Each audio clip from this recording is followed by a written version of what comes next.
안녕하세요, 촘촘보고입니다. 구독, 좋아요 해주시면 영상 만드는데 힘이 되겠습니다. 그럼 오늘도 재밌는 영상 함께 보아요. 폭삭 소가수다는 제주 방언으로 수고 많으셨습니다 라는 뜻이라고 하는데요. 1막에서는 애순의 어린 시절에 대한 고달픔을 그렸다면 2막에서는 엄마 광래만큼 어른이 된 애순의 고달픈 삶을 통해 한바탕 눈물 바가지를 쏟게 만들었더라고요. 이번 영상은 금명이가 결혼을 하고 엄마와 다른 동화를 써내려가는 이야기를 해볼까 하는데요. 폭삭 소가수다는 시대를 오가며 이야기가 전개되는데 1막에서 금명이는 영범이 엄마와 식사를 하는 모습을 통해 애순이를 꼭 빼닮은 성격을 보여줬는데요. 영범 엄마는 가난한 집 딸인 금명이가 맘에 차지 않아 내내 베베 꼬인 질문들만 퍼부어대는데요. 금명은 불끈불끈 솟아오를 만도 한 성격을 꾹꾹 눌러 참으며 밝은 모습만 보여주려고 애쓰다가 어디에서든 안 꿀리고 살았으면 좋겠어 라던 애순의 바람을 어찌 알았는지 저는 허기지내라 그냥 취직은 성에 안 차서요. 그냥 과장부장 사장까지 다 해먹고 싶어서요. 라고 어려운 자리에서 또박또박 말하는 모습이 애순이 딸 아니랄까봐 결국은 참지 못하고 내지르고 마는데요. 나는 내가 다 해먹을 건데 어촌게장도 내가 해먹고 대통령도 5번 해먹을 건데 라던 애순이가 생각나더라고요. 하지만 대바라지게 받아치는 금명이가 미운 시어머니는 결국 마지막으로 속갯말을 툭 하고 배설하는데요. 원래 예쁜 년이 속도 좋고 온실속 화초가 꼬인 데도 없더라. 이러시는데 금명이는 또 금명이대로 참지 못하고 시어머니 말을 그대로 갚아주었어요. 그럼 어머님도 화초는 아니신 거죠? 시어머니 말을 그대로 보태거나 뺨없이 갚아주는 걸 보자니 속이 후련하기도 하고 도파민이 뿜뿜하기도 하는데 이래도 되는 건지. 금명이가 학교 가던 애가 87년 13대 대통령 선거를 치르던 애였고 일본으로 2년 유학기를 다녀왔으니 일본에서 돌아와 졸업하던 애가 93년 정도 되었겠죠. 94년 대전 엑스포가 열리던 해에 영범은 뭐가 좋은지 금명의 삐삐에 1010-235 열렬히 사모회를 보내며 변함없는 애정을 갈구했는데요.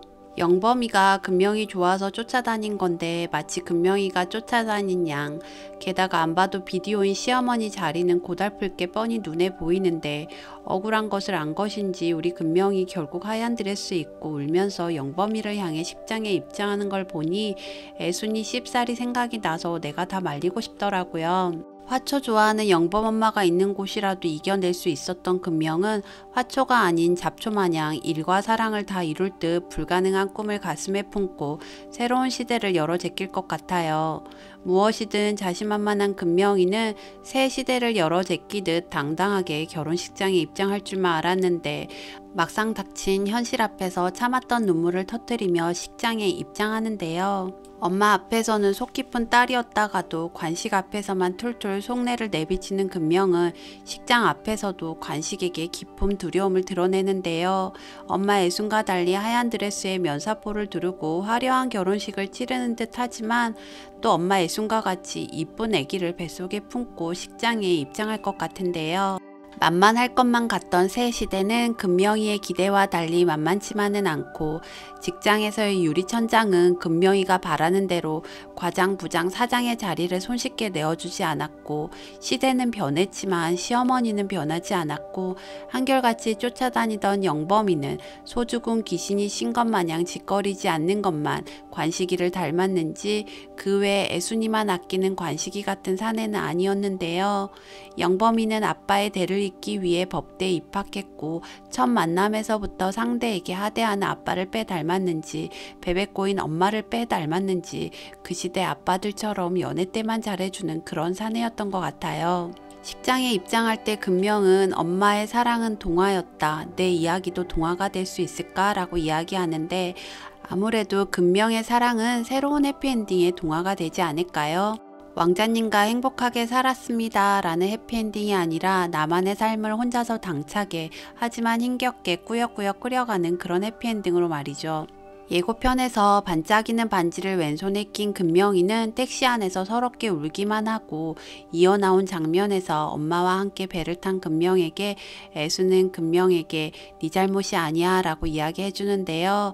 태어날 때 금명을 바라보고 얘가 어떻게 세상을 살지 라던 관식에게 애수는 우리가 지켜주면 되지 라며 금명의 발에 흙이라도 묻을까 손에 물이라도 묻을까 애지중지 전전긍긍 딸을 지켜주며 키워냈는데요.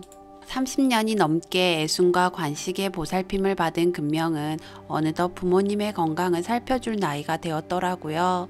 2005년 장녀였던 애순은 자기 손으로 부모를 돌보고 싶다던 말처럼 택시에서 끼고 있던 반짝이는 결혼 반지를 빼버린 채 병원에서 엄마와 아빠와 함께 있는 것으로 보아 자신만의 새로운 동화를 써내려가고 있어 보였어요. 산막에서는 유리천장에 부딪혀 살아가는 금명의 모습이 그려질 것 같은데요. 애순과 관식의 순애보가 첫사랑으로의 순정으로 시간이 흘러가며 단단해졌다면 금명의 인생에 등장하는 사랑은 단단하게 여물어져서 만나는 끝사랑이 아닐까 싶은데요. 금명의 끝사랑은 산막에서 박충섭의 등장으로 설레게 할 것 같아요. 애순과 관식의 사랑이 봄날 유채꽃같이 독하게 달콤했다며 금명과 충섭의 사랑은 잘 익은 가을곡식처럼 알알이 맺힌 결실들을 품고 때론 흔들리는 볕탕 같은 시간을 이겨내고 잃었던 안식을 되찾지 않을까 싶은데요. 저는 산막을 기다리며 다시 새로운 이야기로 인사드리겠습니다.